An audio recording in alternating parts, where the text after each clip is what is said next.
I recently got the Switch 2 and I unboxed it. You get this stupid physical code to serve a physical cartridge of Mario Kart World. That's amazing, Nintendo. I love it.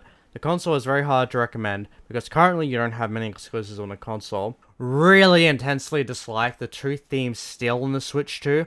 I was hoping and expecting Nintendo to allow us to use custom themes or have developers at the very least make themes for the console so we can use more than white or black. The backplate is easy to take on and off. It's easy to plug in the HDMI and the AC adapter into the backplate, which is great. A lot easier to take on and off, which I like. It's much better than the original Switch 1 in my opinion. The magnets on the Joy-Cons don't feel cheap. They connect to the console with force, so even if you try to take them off, they don't come off super easily.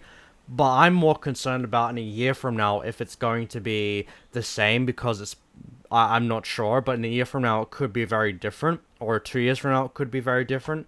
Being able to transfer saves through to your Switch 2 is actually very simple and easy to do from the Switch 1 to the Switch 2, but you do have to use internet in order to be able to do it. I also know you can use a micro SD card in order to switch saves. You won't be able to use the Switch 1's SD card for the Switch 2 because it requires a different micro SD card. My main complaint with the Switch 2 is game chat needs a membership in order for the feature to be used. There is no reason to buy a membership because you want to chat with people. I'd rather use Discord or some other place where I can use a better chat system. You also have to have your phone number connected to game chat in order to use it as well, which is kind of frustrating, and I'm assuming it's because Nintendo wants to make sure to ban people who abuse the chat system. Even No Man's Sky is having a free update with the system, and it's on sale right now, which is great to see, and Switch 1 games get free updates for the Switch 2 version of the game. However, it is, at the moment, very limited right now. Honestly, my personal thoughts and opinions about it so far is,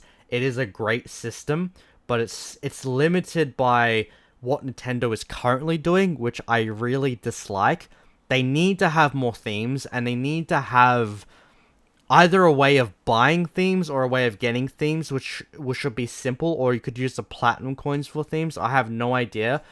But right now, the themes is very, very lacking, which is absurd, because Nintendo had 7 years to be able to do any of that, to be able to have more themes on the system. But personally, it is a great system right now, and that's my personal thoughts. If you're going to buy it for exclusives, it's not worth buying. Also, I really wanted to add, the Nintendo Switch Pro controller has a sound that plays within the actual controller itself when you're playing games. When I was testing out Super Mario Bros. Wonder when on screen, I would hear sound coming from the controller. And from briefly using the Nintendo Switch Pro controller, it does seem like a great controller because it doesn't feel cheap. It doesn't feel like Nintendo Switch 1 Pro controller, which did feel a little bit cheap. This one feels a little bit more, it feels less like that. You also have a Nintendo Switch 2 Pro controller, 2 extra buttons that are fully programmable to whatever you want to use them with. The system right now is pretty good from briefly using it.